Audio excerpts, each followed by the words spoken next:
Here is the difficult way forward when student loan forgiveness is still an option. President Joe Biden plans for mass student loan forgiveness is at the mercy of federal judges, meaning borrowers' hope for relief are also on hold. The legislative delay comes at the same time as the end of the moratorium on student loan bills nears, with borrowers questioning whether they will resume payments in 2023 without broad debt relief. In this video, we're going to break down some decisions made by Joe Biden about student loans. The Education Department and the White House would not say publicly whether there are plans to extend the payment breaks or what options they are considering beyond using the president's executive authority to cancel student loan debt. In recent court filing, Education Department Undersecretary James Kvaal wrote that without broad debt cancellation, the agency expects historical large increase in federal student loan defaults and defaults as a result of the COVID-19 pandemic. He wrote that the agency is examining all available options to address those concerns, though he warned the costs could be high.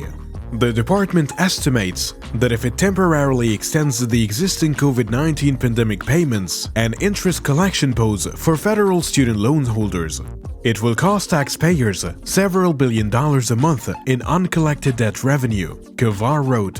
Kvaal did not expand in its filing on what the other options might be, but there are only so many forms of debt relief. Congress could cancel the debt on its own, although with Republicans claiming a majority in the House after the midterm elections, that option also seems unlikely given the Democrats' hold in the Senate. The Education Department has written off billions in debt through its existing relief program, but those programs have limit on who qualifies and often requires borrowers to pay for years before seeing relief. The Job Creators Network Foundation and 6 conservative states have brought several legal challenges that block the president's plan for mass debt relief, though the administration has said it will fight the challenges in court. Associate Justice Amy Coney Barrett has twice dismissed emergency appeals by other groups seeking to temporarily hold the president's plan while the case plays out. But she did so without comment and without referring the request to the full court, where conservatives hold a 6-3 majority. The administration could extend the payment break again, though federal officials said the most recent extension would be final. Former President Donald Trump first suspended the payments in March 2020. The moratorium also set interest rates at 0% and came with guidelines for loan servicers to stop trying to collect overdue loans. In the past, the administration had given borrowers only a few weeks' notice before extending the moratorium, and Biden and the Education Department described the latest suspension renewal as the final extension. Previous extensions have given borrowers a few months of extra wiggle room, but borrowers have consistently told USA Today that the uncertainty of paying off their student loans weigh on them during the break.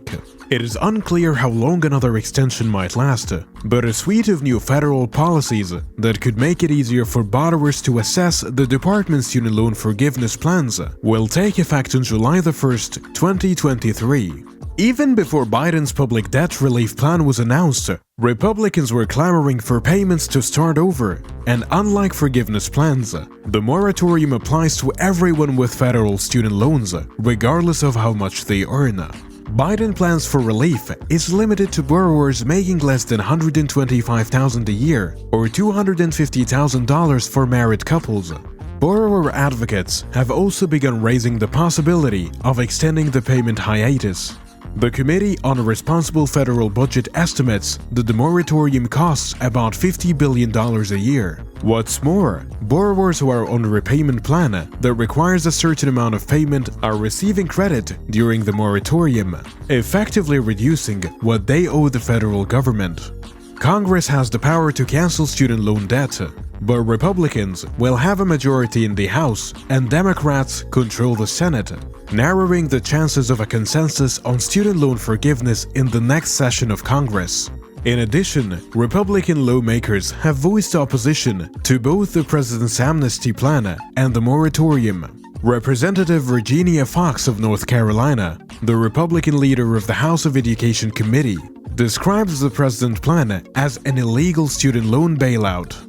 Republicans will continue to fight this president's abuse of the executive pen, including efforts to put 40 million borrowers in debt, default, and force taxpayers to foot the bill.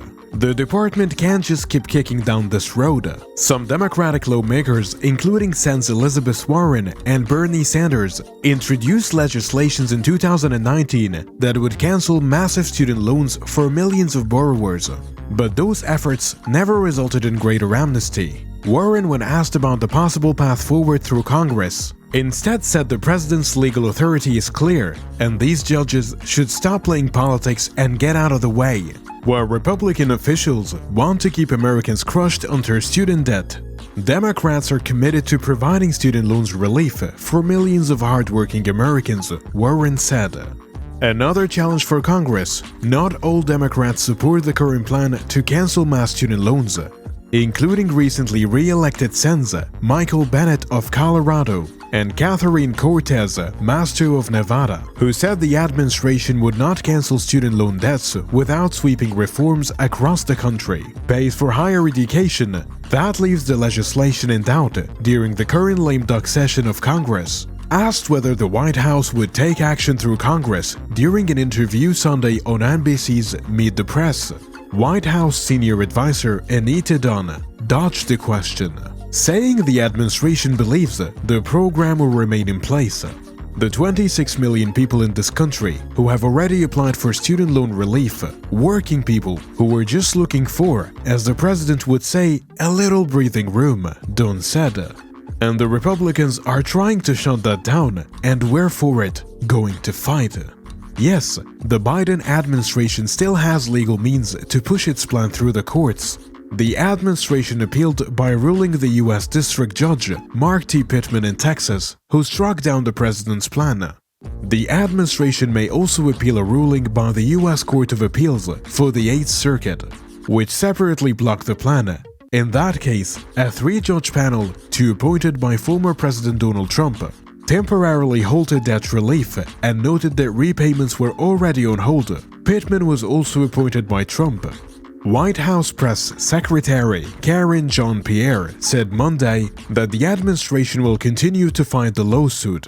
We are confident in our legal authority for the student loan relief program and believe that borrowers who need it most need to be helped as they recover from the pandemic. Jean-Pierre said the administration will continue to fight these baseless lawsuits by Republican officials and special interests and will not stop fighting to support working and middle-class Americans.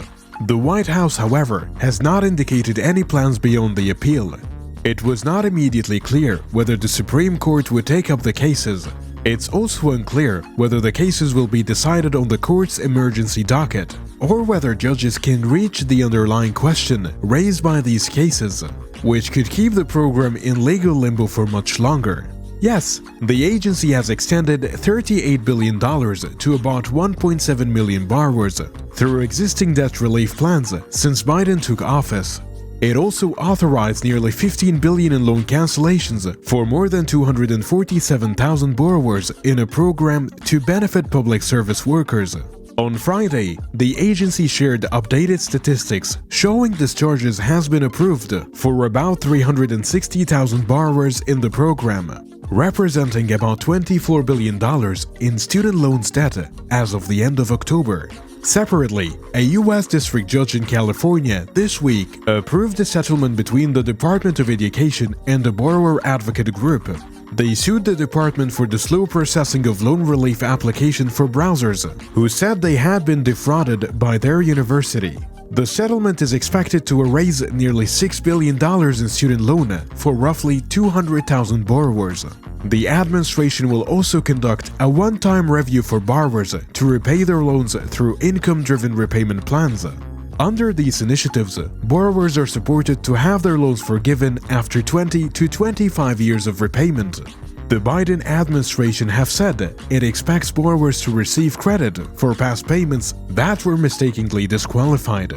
In practice, this means that more borrowers will likely receive student loan forgiveness as a result of this review. The Department of Education is also expected to introduce a new income-driven repayment plan that will reduce how much borrowers pay each month. And that brings us to the end of this video. Let us know what you think about it. If you like this video, then please leave a like and subscribe to the channel for new videos. Thank you for watching. We'll catch up in the next video.